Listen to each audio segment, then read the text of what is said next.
নমস্কার বন্ধুরা, শস্যবস্ত্র রান্নাঘরের পক্ষ থেকে আপনাদের সবাইকে জানাই স্বাগত। আজকে বানাবো গোবিন্দভোগ চালের চিতল পিঠা। গোবিন্দভোগ চালগুলোকে আমি 2-3 ঘন্টা ভিজিয়ে রেখেছিলাম। এবার খুব ভালোভাবে ধুয়ে নেব। ধুয়ে একটা ছাঁকনিতে তুলে নিয়েছি, জল ঝরিয়ে নিয়েছি। এবার এটাকে মিক্সিতে গুঁড়ো করে নেব।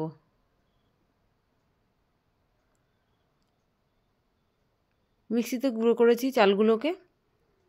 এবার একটা গামলা নিয়ে নিলাম একটু নুন। এবার দিয়ে দিচ্ছি চালের গুঁড়ো।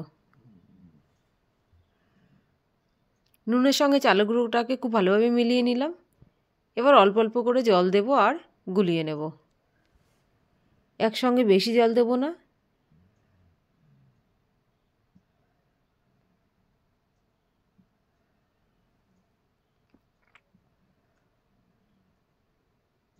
খুব ভালোভাবে এটাকে গুলিয়ে নেব। যত বেশি এটাকে গোলানো হবে তত পিঠেটা ভালো হবে। এবার একটা মাটির খোলা নিয়েছি, এর মধ্যে পিঠেটা তৈরি করে নেব।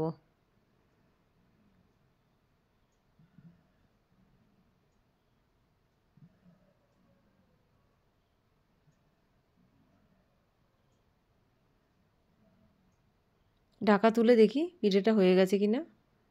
পিঠেটা খুব সুন্দর হয়ে গেছে, তুলে নিলাম। পিঠের পিছনটা খুব সুন্দর সাদাই রয়েছে, একটু পোড়া লাগেনি। এভাবে আমি সব পিঠেগুলো বানিয়ে নেব। অনেকেই শীতকালে এই চিতল পিঠা খুব ভালোবাসে। এভাবে আমি সব পিঠেগুলো তৈরি করে নিই।